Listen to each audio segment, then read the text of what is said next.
Every day, a young woman gave a homeless little boy food from her small shop. She never asked questions. She didn't know his story. But one quiet afternoon, something unexpected happened. Four luxury cars stopped right in front of her shop and her whole life changed. Who were the people in those cars? And what was the boy's true connection to them? Sit back and discover this emotional story. My name is Sonia. I am a simple woman who runs a small provision shop. Most days in my shop are quiet. I arrange the items, greet customers, and try to make enough sales to support myself and my mother. Growing up was not easy, so every little improvement in my life means a lot to me. One afternoon, while I was settling down to eat the food I brought from home, I saw a small boy standing close to my shop. He was staring at the food in my hand. His clothes were dirty and he looked like he had not eaten in a long time. He didn't talk at first, but when I asked him what he wanted, he said he needed food. He looked too young to be begging. I asked for his name and he said his name was David. He tried to smile, but I could see he was hungry. I gave him my food without thinking twice. He sat down beside the shop and ate everything.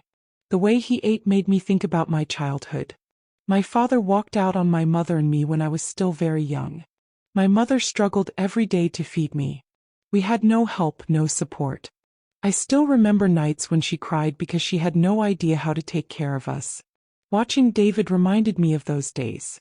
But I also remembered how far God had brought us. I was not where I dreamed of being yet, but I was not where I used to be. I was alive, healthy, and standing on my own feet.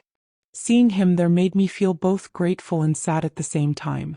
When he finished eating, he thanked me. His smile was small, but it was real. Then he turned and walked away. I watched him leave and kept wondering what could have pushed such a young boy into the street alone. Later that evening when I got home, I told my mother about him. I explained how hungry he looked and how young he was. My mother felt bad. She asked me if I knew where his parents were. I realized I didn't even ask him. I just assumed there were adults somewhere who should be taking care of him. I just hope they are okay, my mother said. I nodded, but something in my heart didn't feel settled. Then my mother asked me about my savings.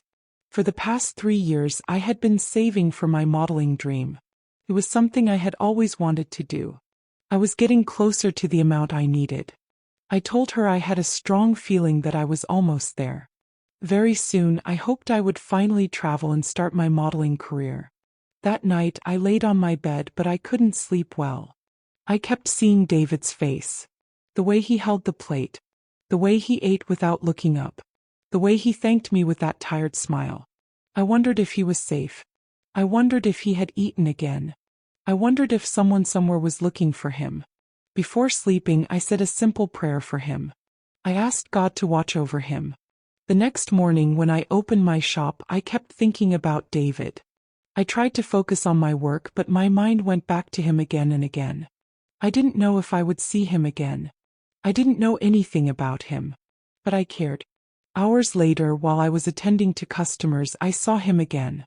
He was walking along the road, begging people for money or food. His clothes were still dirty and he looked tired. Then it started to rain. At first, I thought he would run somewhere to hide from the rain, but he didn't. He kept standing there, still begging. I quickly rushed out and shouted, "David, come over here." He ran toward me. When he reached me, I asked him why he didn't run from the rain. He said he was a strong boy. His answer made me pause. It didn't sound like something a carefree child should say. I brought out the food I packed for myself that day and gave it to him. He thanked me and ate with relief. When he finished, I gave him water, then sat down beside him. I wanted to understand his situation, so I tried again. "David, where are your parents?" His face dropped a little. He looked down at his hands. For a few seconds, he didn't respond. Then he lifted his head and tried to force a smile. "They are fine. They are waiting for me." But the way he said it didn't match the words. It was as if he was repeating something he thought he was supposed to say. I watched him for a moment. I didn't want to push too hard and make him uncomfortable, so I nodded and didn't ask more questions. Still, I felt something wasn't right. A child who had parents waiting for him wouldn't be walking around in the rain begging. He wouldn't be this dirty and hungry almost every day. There was a story behind his silence, but I could see he wasn't ready to share it. I sighed and looked at him again. He was playing with the edge of his shirt. For that moment he looked much younger than the bold way he talked. I wondered how long he had been surviving on his own. After a while I told him, "David, instead of begging around every day, you can come here.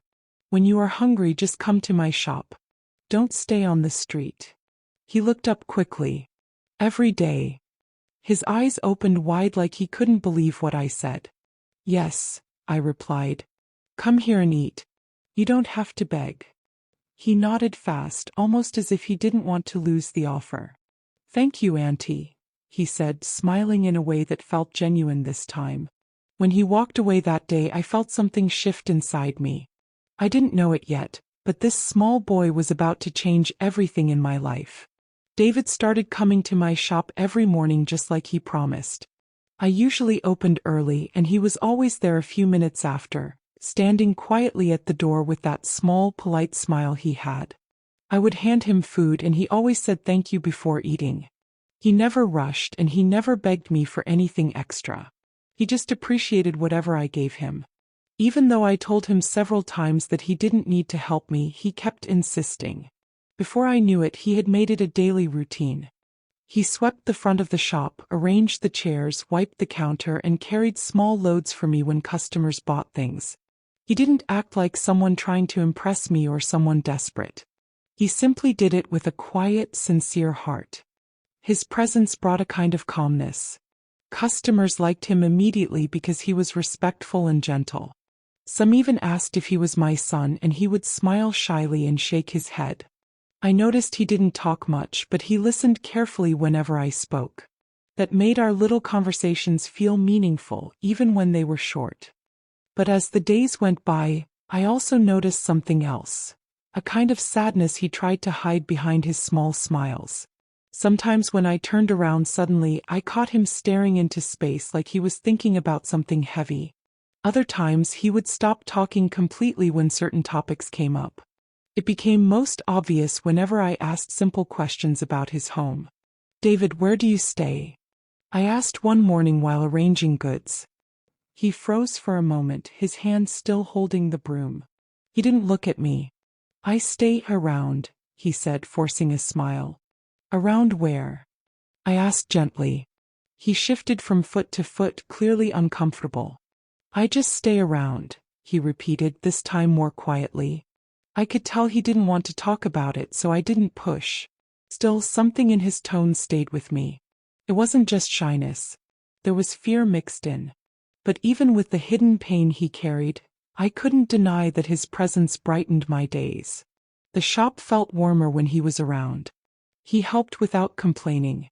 He laughed at small things. And each time he finished sweeping, he would look at me with those gentle eyes and ask if there was anything else he could do. I didn't know his full story yet, but I could feel that whatever he was hiding was something deep. And somehow, I also felt that our lives were slowly becoming connected in a way I didn't fully understand yet. That evening, after we closed the shop, David thanked me as usual and said he would see me the next morning. He walked away with his small steps, holding the leftover food I had packed for him. I watched him go, and something in my heart wouldn't let me rest. The way he always avoided questions about home. The way he looked whenever I mentioned family. It didn't sit right. So for the first time I followed him. I stayed far behind so he wouldn't notice. He walked through different small paths, moving quickly like someone used to avoiding attention. After a while I wondered if maybe I was overthinking everything. Maybe he lived with a distant relative. Maybe he just didn't like talking about home. But as he kept walking farther, my worry grew. Finally, he stopped in front of an uncompleted building. The place looked abandoned. No windows, no doors, just blocks and a bare floor. He stepped inside like he had done it 100 times. I held my breath, watching from the corner of the wall. He placed his small food pack on the ground and sat on a pile of old blocks. That was when I noticed he had a thin piece of cloth spread on one side, as if it was his bed. There were no lights, no protection, no adults anywhere. Just an empty building and a little boy trying to survive. My chest tightened. I covered my mouth with my hand as tears filled my eyes. No child deserved to live like this. No child should be alone at night in a place like that. I watched him quietly eat his food, looking tired and lonely in a way that cuts deep.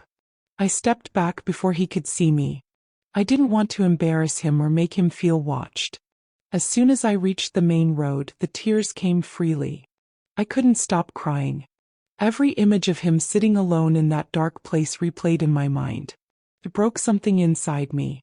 By the time I reached home, my mother noticed immediately. "What happened? Why are you crying?" she asked, holding my shoulder. I tried to speak, but the words got stuck. I wiped my tears and finally told her everything. How I followed him, how I found him, how he lived alone with no parent or guardian, how he never said a word about his suffering. My mother gasped softly and sat down. "A little boy? Living there alone?" "Yes," I said, crying again. "He has nobody. He's been surviving by himself." He held my hand. "We can't leave him like that." Her voice was calm, but I could see the concern in her eyes. I felt both relieved and overwhelmed. I never imagined the boy I had been helping every morning was carrying a burden this heavy. But now that I knew the truth, I also knew something else. I wasn't going to leave him to suffer alone again. The next morning, I woke up with one clear thought in my mind. David needed real help, and I couldn't ignore it anymore. Knowing he lived alone in an empty building pushed me to act quickly. Before opening the shop, I went to the market. I walked straight to the section where children's clothes were sold and picked out simple shirts, shorts, and a pair of jeans. Nothing expensive, just clean and new. I also bought a pair of shoes. With the bag in my hand, I hurried to the shop and arranged everything before he came. I kept checking the road, waiting to see him turn the corner the way he always did. I imagined him smiling when he saw the new clothes. I imagined him finally looking comfortable and cared for. I felt hopeful. I didn't know what that day would turn into. A little later than usual, I finally saw him from a distance. He looked excited as he ran toward the shop, waving the same small hand he waved every morning. I smiled and stepped forward, ready to call his name. But before I could say anything, everything changed. A car appeared suddenly, speeding faster than it should. I watched helplessly as David, still running, stepped forward without noticing it. The car didn't slow down. It didn't honk. It didn't try to avoid him. It happened too fast. The car hit him and he fell to the ground with a force that made my heart jump into my throat. The sound of the impact echoed in my ears. The driver didn't stop. He didn't look back. He just drove off, leaving dust behind him. I screamed his name and ran toward him. My legs felt weak, but I didn't stop. People nearby turned and started running too. Some covered their mouths in shock. Others shouted at the car that was already far away. When I reached David, he was lying on his side, not moving much. His breathing was shallow. His eyes were half open, confused and in pain. I knelt beside him, shaking. "David, please stay with me," I cried. "It's okay," I whispered, though I wasn't sure of anything. "Please don't close your eyes." Strangers gathered around us. A woman beside me wiped his face with her scarf. A man kept shouting for someone to bring a car or call for help. Another man bent down and checked his pulse, telling me to keep talking to him, while some people were recording everything. I held him close, praying inside my heart without stopping. "God, please," I whispered. "Please save him. Please don't let this boy die. Please." A tricycle rider stopped and jumped off quickly. "Let's take him to the hospital," he shouted. "There's no time." During the whole ride I kept praying. I didn't care who heard me. "God, please keep him alive." When we reached the hospital, nurses rushed out with a stretcher. They took him and carried him inside. I ran after them, breathless and shaking. They didn't allow me inside the emergency room, so I stood outside the door, listening to the sounds of nurses calling out instructions. I paced back and forth, holding my head and wiping my tears. Everything felt unreal. One moment I was excited to give him clothes. The next moment I was begging God to save his life. I couldn't stop thinking about the uncompleted building he lived in. How lonely he had been. How much he had survived already. And now this. My mother arrived after someone called her. When she saw me crying in the hallway, she hurried over and hugged me. What happened? Where is he? She asked. He was hit by a car, I said, barely able to speak. We brought him here. He's inside. I don't know if he's okay. My mother held my hand tightly. He will live, she said firmly. God will help him. Just breathe. I didn't feel strong, but her words kept me standing. Minutes felt like hours as we waited. Every time the door opened, I looked up quickly, hoping for news. I kept whispering David's name, hoping he could somehow hear me wherever he was inside that room. All I wanted was for him to open his eyes again and call my name the way he always did in the morning. I didn't care about the clothes anymore. I didn't care about the shoes. I just wanted him alive. Nothing else mattered in that moment. I stayed in the hallway waiting for any update about David. My hands wouldn't stop shaking. My mother kept telling me to calm down, but it was impossible. Every second felt long and heavy. I kept replaying the accident in my head, wishing I could erase it. After a while, a nurse came out and asked for the person who brought the boy. I stepped forward immediately. That's me, I said. She nodded. He needs treatment right away. He has internal injuries. We need to begin some procedures and scans. Please go to the billing office. My stomach tightened. I followed her directions and walked to the counter. The man behind the desk was typing something on a computer. He asked for the boy's details and I gave everything I knew. He entered the information and turned the screen toward me. This is the amount needed for the initial treatment, he said. When I saw the number on the screen, my heart dropped. I didn't speak. I didn't blink. I just stared at the figure. It was the exact amount I had saved for 3 years. Money I kept aside for my modeling dream. Money I planned to use for my first photoshoot session, portfolio, and registration. I had been saving little by little, making sacrifices, skipping things I wanted, and putting everything into that box hidden in my room. 3 years of patience. 3 years of hope. 3 years of telling myself that one day my life would change. Now the hospital was asking for that exact amount. My hands grew cold. My throat tightened. I stepped away from the counter and leaned against the wall. I felt torn in 2 different directions. Part of me saw the future I had worked for slipping away. Another part saw David lying on the stretcher, struggling to breathe. I closed my eyes. I tried to think clearly, but my emotions were everywhere. I remembered the morning he showed up shyly at my shop for the first time. I remembered how he helped me even when I told him not to. I remembered following him and seeing where he lived. I remembered the accident and how he tried to open his eyes. He had nobody. No father. No mother. No relatives. If I walked away now, he would not survive the night. My dream suddenly felt small compared to his life. I walked back to the counter slowly. My voice was quiet. Please give me a few minutes, I said. I rushed home with my mother behind me. I went straight to my room and pulled out the wooden savings box from my drawer. The small box looked heavier than ever. I held it in both hands and tears gathered in my eyes. I remembered every sacrifice that went into it. I remembered the nights I slept late calculating how much more I needed. I remembered how I promised myself I would make it one day. But I also remembered David's face. My mother touched my shoulder gently. Do what your heart tells you, she said. I didn't need to think any further. I sat on the floor, took a small hammer and broke the box. The money scattered across the tiles. I gathered everything into a bag, wiping my tears as I worked. My hands moved fast, but my heart felt heavy. When we returned to the hospital, I placed the money on the counter. The man counted it and nodded. We will begin treatment immediately, he said. I walked back to the hallway, feeling empty and relieved at the same time. My mother squeezed my hand. You did the right thing, she whispered. I sat down quietly and stared at the wall. My dream was gone. Just like that.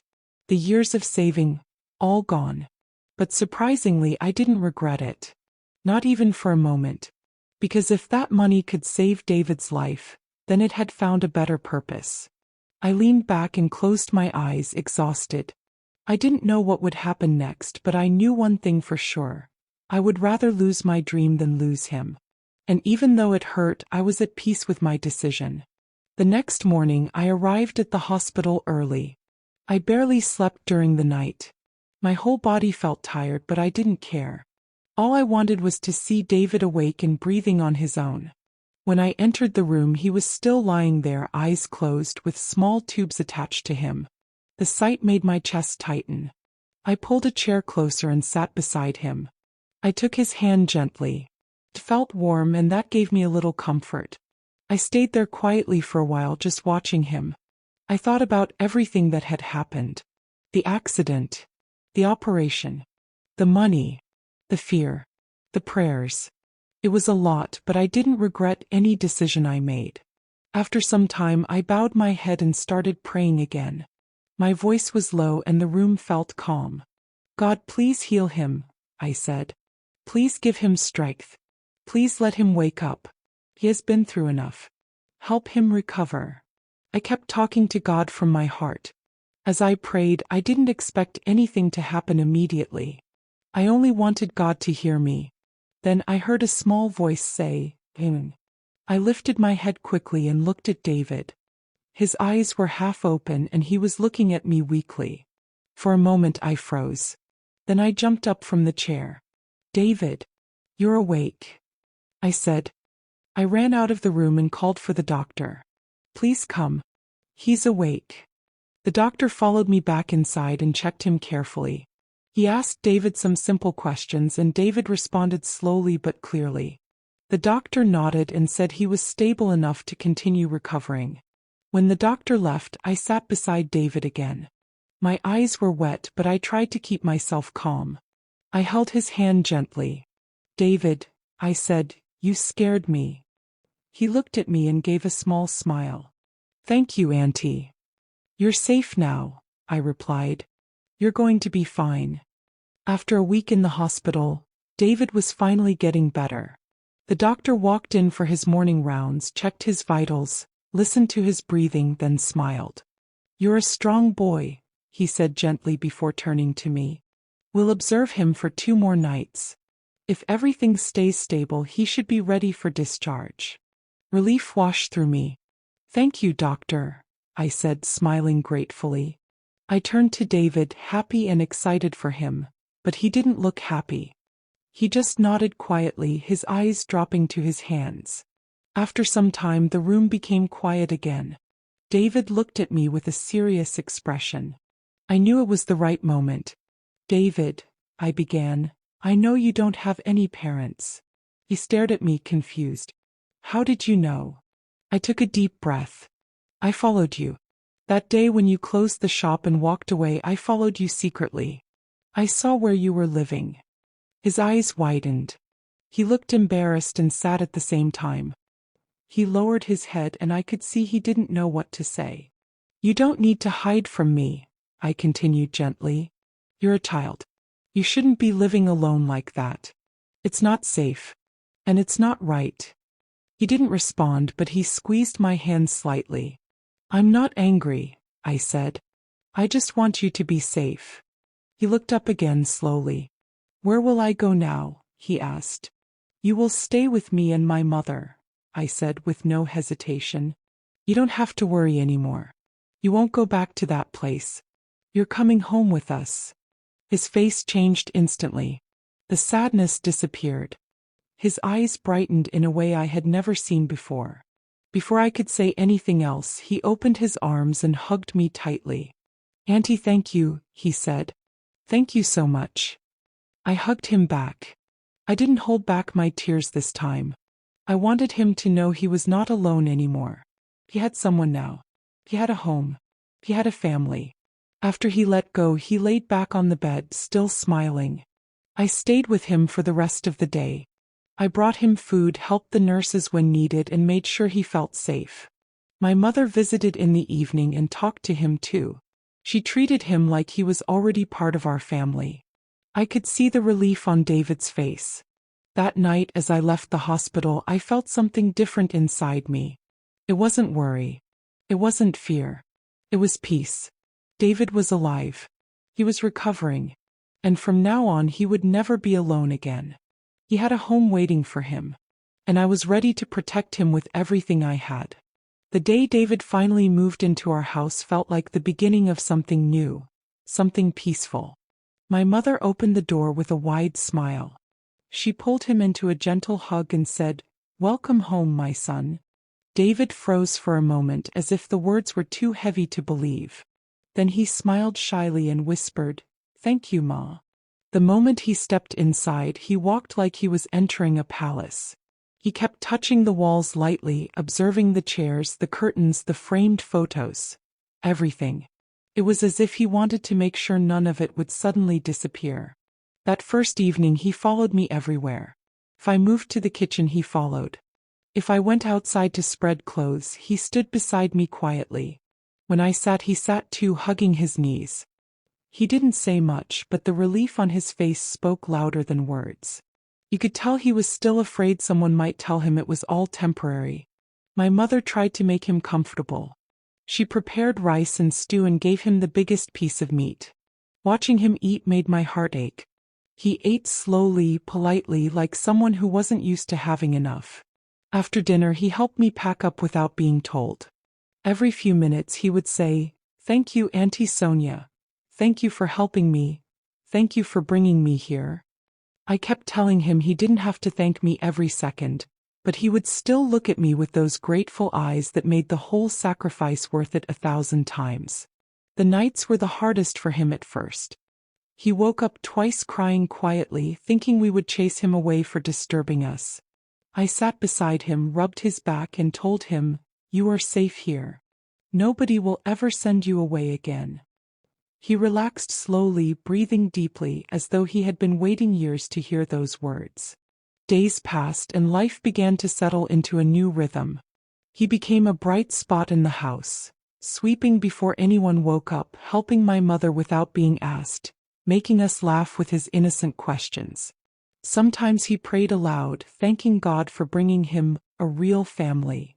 Each time he said it, I felt something warm rise in my chest. One evening, as I watched him trying to read an old calendar on the wall, I realized how much he wanted to learn.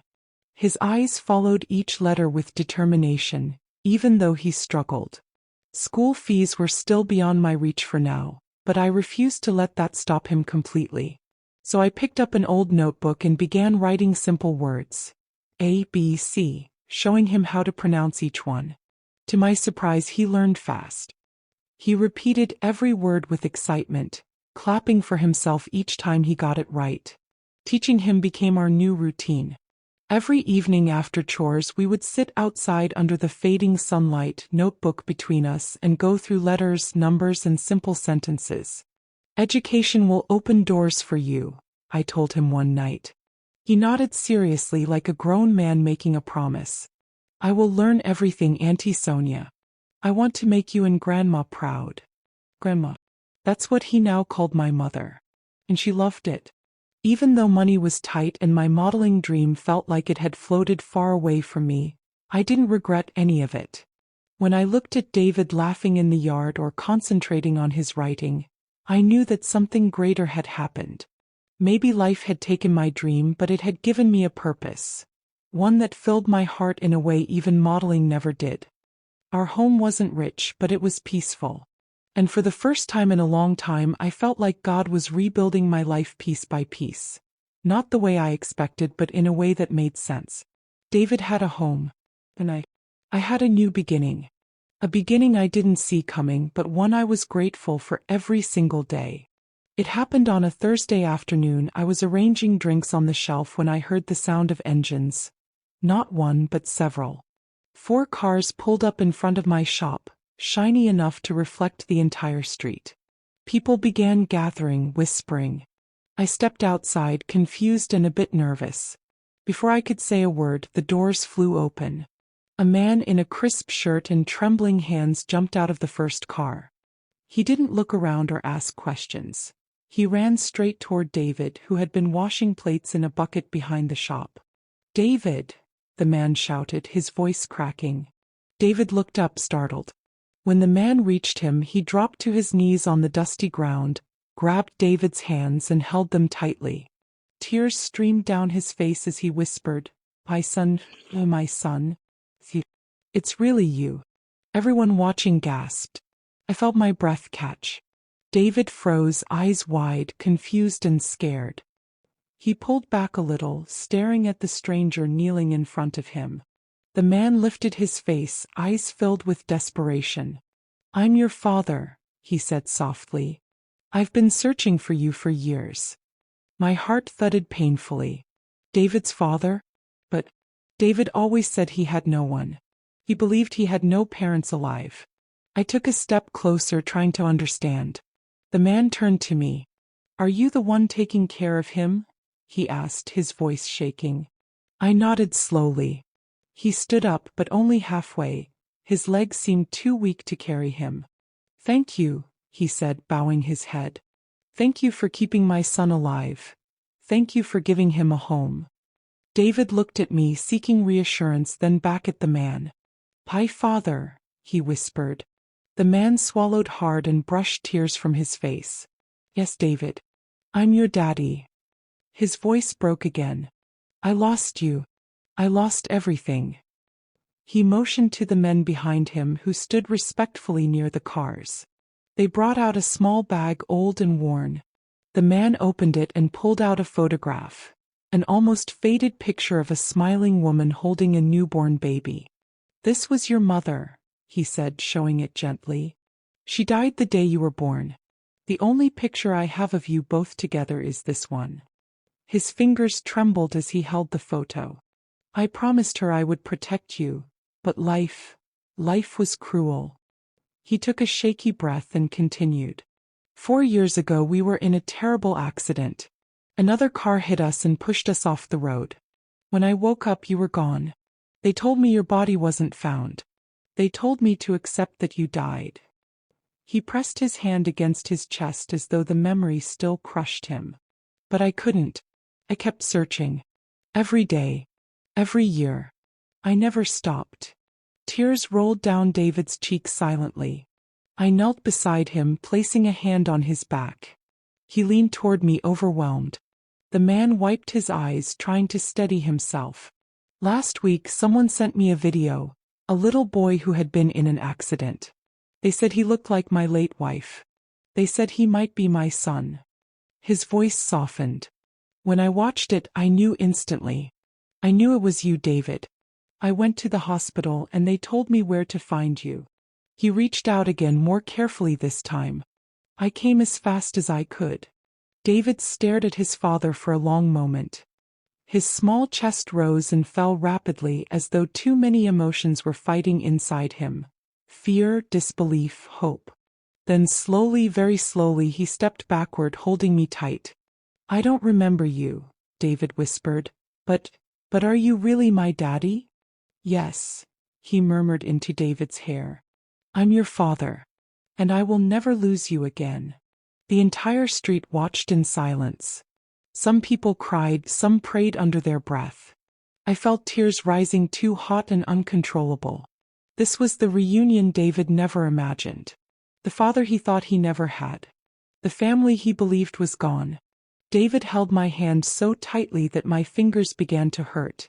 Yet I didn't ask him to loosen his grip. His whole body was shaking. The man, his father, stood a short distance away, giving him space, but the pain on his face was clear. He wanted to hold his son, but David kept hiding behind me. "I don't know him," David whispered, clinging to my waist. "I don't want to go." His father dropped his head, tears falling again. "David, please. I'm your daddy. I've been looking for you for years." David hugged me even tighter. "I want to stay with you." The words hit all of us deeply. I knelt so I could look into his eyes. "David, he's your father," I said softly. "He loves you. He has been searching for you for so long." But I don't know him, he said, still crying. I know you. I know Grandma. You're my family. Before I could answer, his father stepped closer, voice gentle. I understand, he said. You feel safe with her.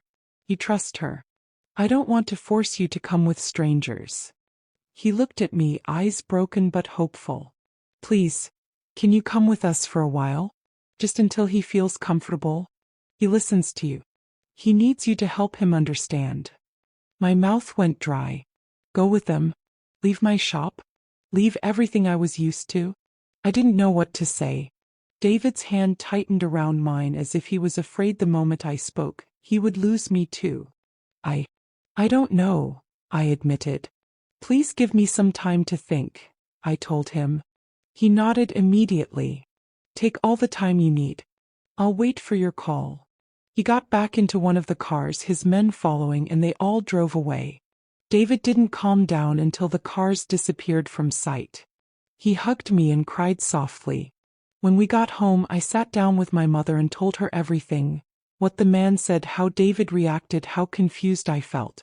She listened quietly without interrupting me. When I finished, she took my hand. My daughter, she said, sometimes God opens doors in ways we don't expect. This child came into your life for a reason. And now his father is here. The man is not dragging him away. He wants you to help him reconnect with his son. I sighed, staring at my palms. Mom, I don't want David to feel abandoned again. But I also don't know if going with them is the right thing. She squeezed my hand gently. You have a good heart. You saved this boy's life. If you go with them for a while, it may help him settle and feel safe. I will go with you. You're not doing this alone. Her words settled something inside me. With her by my side, I didn't feel afraid anymore. I stood up, took a deep breath, and called David's father. He answered before the second ring. Hello? His voice sounded tense. Okay, I whispered. We'll go with you, just for a while. Until David feels safe. My mother will come too. For a moment there was silence. Then he exhaled loudly. Thank you. Thank you so much, he said, his voice breaking. I'll come tomorrow morning. When I hung up, David was standing in the doorway watching me. Are we going somewhere? He asked quietly. Yes, I said. We are all going somewhere. He walked into my arms and hugged me tightly. The next morning came faster than I expected. For cars pulled up again, but this time the moment didn't feel strange or frightening. His father stepped out, standing by the door. He didn't rush toward David. He didn't push.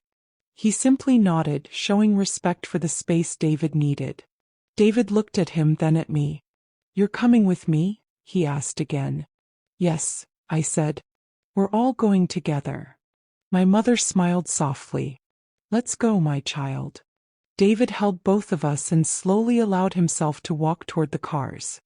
His father's eyes filled with relief, but he stayed calm for David's sake. We entered the back seat, David between us, holding our hands again. As the car started moving, he leaned against me quietly. The drive to his home felt long, even though no one was talking much. David sat between my mother and me, holding my hand tightly. Any time the car slowed or turned, he squeezed my fingers like he was afraid something would separate us.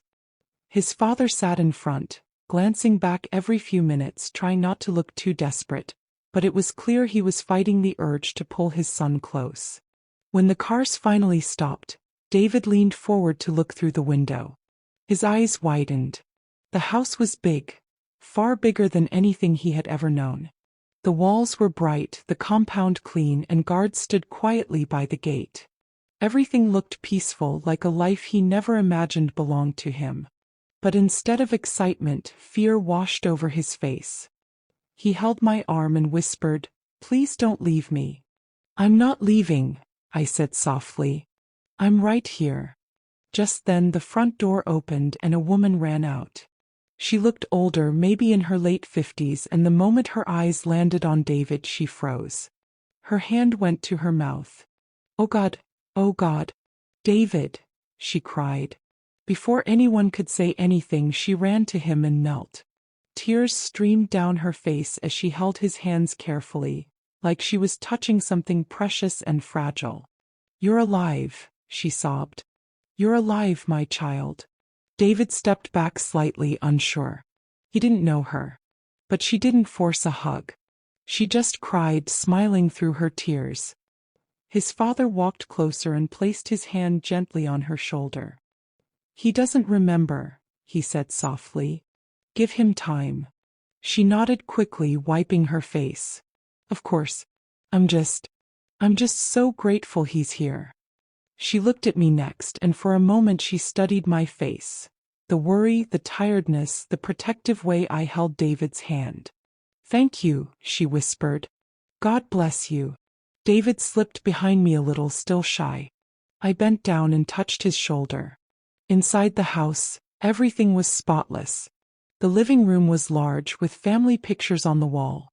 Pictures of his father, pictures of his mother, and one picture of him as a newborn. I felt my chest tighten when I saw it. All these years they had kept him in their hearts. Days passed in Michael's house and I slowly adjusted to the new life. David never left my side. He followed me everywhere. Kitchen, garden, living room, and every night he insisted on sleeping in my room with his little hand wrapped around my arm. Sometimes Michael would stand quietly at the door just to watch him sleep. It wasn't easy for Michael. The only way he could spend time with his own son was by spending time with me. Some evenings he would sit opposite me while David played with my hair or drew pictures on my lap. Michael tried talking to him, but most times, David hid behind me. One afternoon, after watching Michael walk away looking discouraged, I knelt beside David. "David," I whispered gently, "that man is your daddy. He loves you very much." He pressed his lips together. "I don't know him." "I know," I said, touching his cheek. "But he knows you. And he cried for you. He prayed for you. He searched for you. Give him a chance, please." He didn't respond that day, but the next morning he surprised me. While we were painting, Michael entered the room. Instead of hiding, David looked up, paused, then walked slowly to him. "Good morning, Daddy." The way Michael froze, the tears that filled his eyes, I will never forget it. Day by day, then week by week, their bond grew. Michael learned David's favorite cartoons, foods, and bedtime stories. David slowly became more comfortable, sometimes even running to greet him. I watched a broken father heal, and it moved me in ways I didn't expect. One evening after dinner, Michael asked if we could talk. My heart skipped a beat, though I didn't know why. We walked to the quiet part of the garden where the lights were dim and the crickets hummed.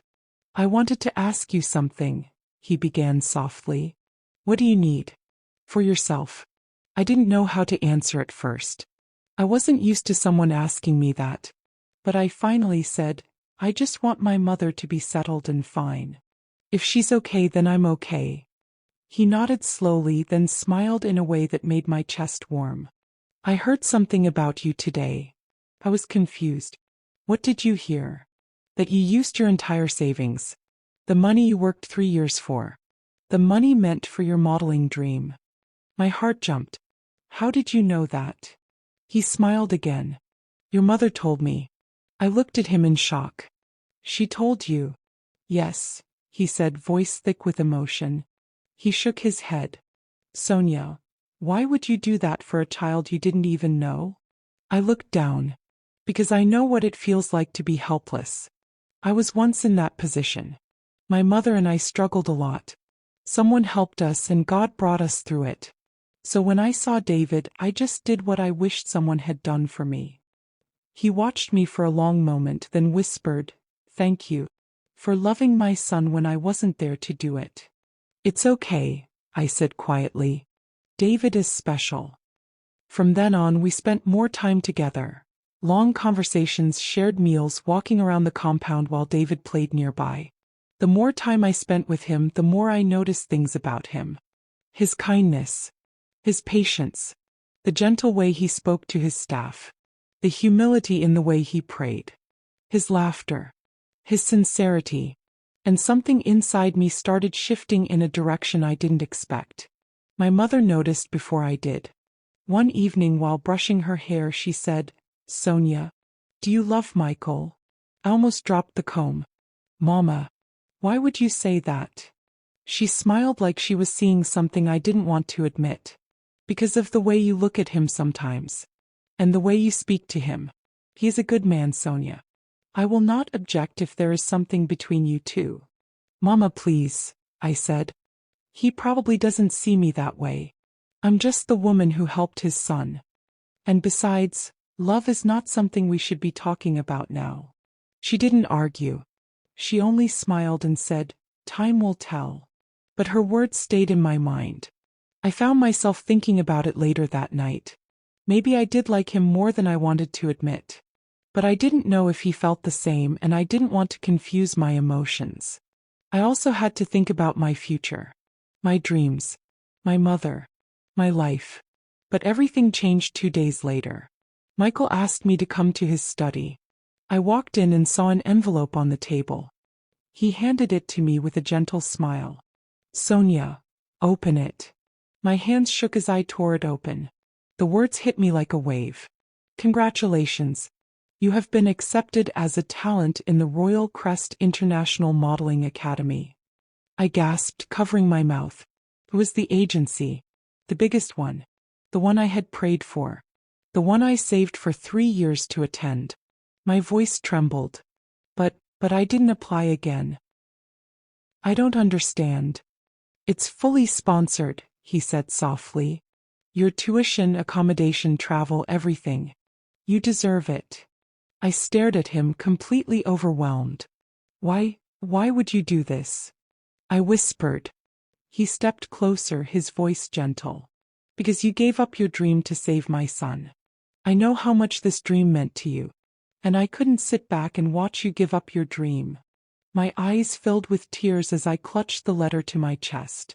For a moment there was silence. Then he breathed in slowly, as if gathering courage. "Sonia, there's something else," he said quietly. I looked up. "What is it?"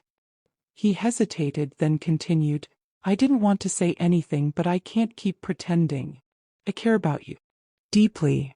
My heart jumped. "Michael." He shook his head lightly. "Let me finish, please." He continued, voice steady. "The way you cared for David, the way you opened your home, the way you treat everyone with kindness. I started admiring you. Then it became something deeper. I respect you. I value you, Sonia. I care about you more than I planned to. I just couldn't let you travel without hearing the truth." "I like you too," I said honestly. I tried to bury it. I told myself it was just respect. "But I like you, Michael. I really do." He gently pulled me into a hug. Not rushed, not overwhelming, just warm and honest. I felt his arms tighten around me, and I held him too. For a moment it felt like everything made sense. Leaving Michael's house felt like leaving a piece of my heart behind. The day I traveled for my 9-month intensive training, David cried so much that the airport attendants thought something was wrong. He wrapped his arms around my neck and refused to let go. "Come back soon, Auntie Sonia," he sobbed. I kissed his forehead. "I promise." Michael stood beside him with his hands in his pockets, watching me with a calm smile, but I could see the sadness in his eyes. When David finally loosened his hold, I walked toward Michael. He pulled me into a gentle hug. "Go and shine," he whispered. "We'll be right here waiting." I smiled and nodded. "Take care of David." "I will," he said softly. Then I turned and walked away, carrying both my luggage and a heart full of emotions. And with that, my new chapter began. The training was intense.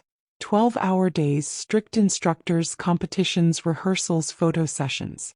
At first I struggled. Everything felt new, overwhelming. But I reminded myself every morning, God didn't bring me this far to leave me. And Michael never allowed me to feel alone.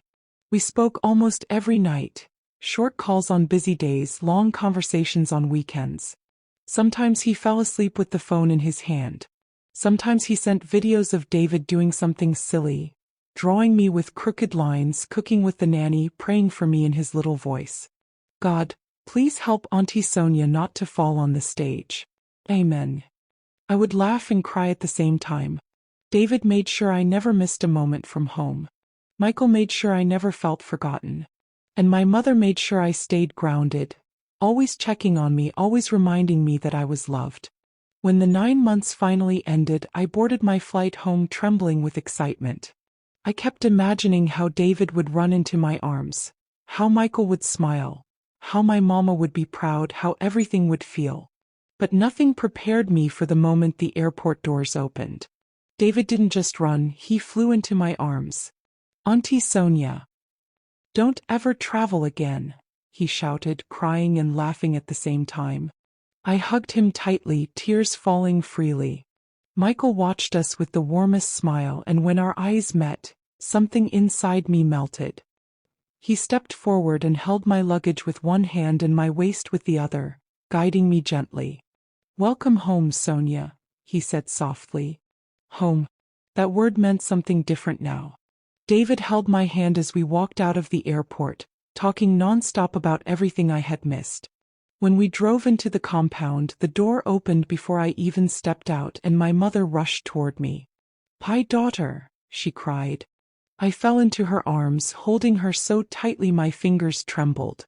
Tears gathered in my eyes as the familiar scent of home wrapped around me. "I'm proud of you," she whispered, her voice breaking. I smiled through my tears. "Mom, I made it." She touched my cheek gently, as if confirming I was truly standing there. "Welcome home, my darling." Still holding my hand, she led me toward the living room. I pushed the door open and froze. The lights were dim, soft and warm. Candles flickered from every corner, their glow bouncing off glass and petals. Red and white rose petals covered the floor in a delicate path. Flowers stood arranged beautifully around the room, giving off a gentle, sweet fragrance. And then I saw it. A glowing script along the wall, spelled in tiny lights. "Will you marry me?" My breath caught in my throat. For a second I couldn't move, couldn't think, couldn't even feel my heartbeat. My hand flew to my mouth as my eyes filled instantly with tears. Fully I turned. Michael was behind me, already on one knee. His hands were shaking slightly as he held out a small velvet box, opening it to reveal a delicate, sparkling ring. "Sonia." His voice was low, already thick with emotion. "You've changed my life. You've changed my son's life. Every day you were away, I missed you more than I knew how to say. I want to build a future with you, a home, a family. Please." He swallowed. "Will you marry me?" A sound escaped my lips, a broken, overwhelmed little breath. Tears spilled down my cheeks before I could stop them. I pressed both hands to my face, shaking. "Michael," I whispered, my voice trembling. "Yes.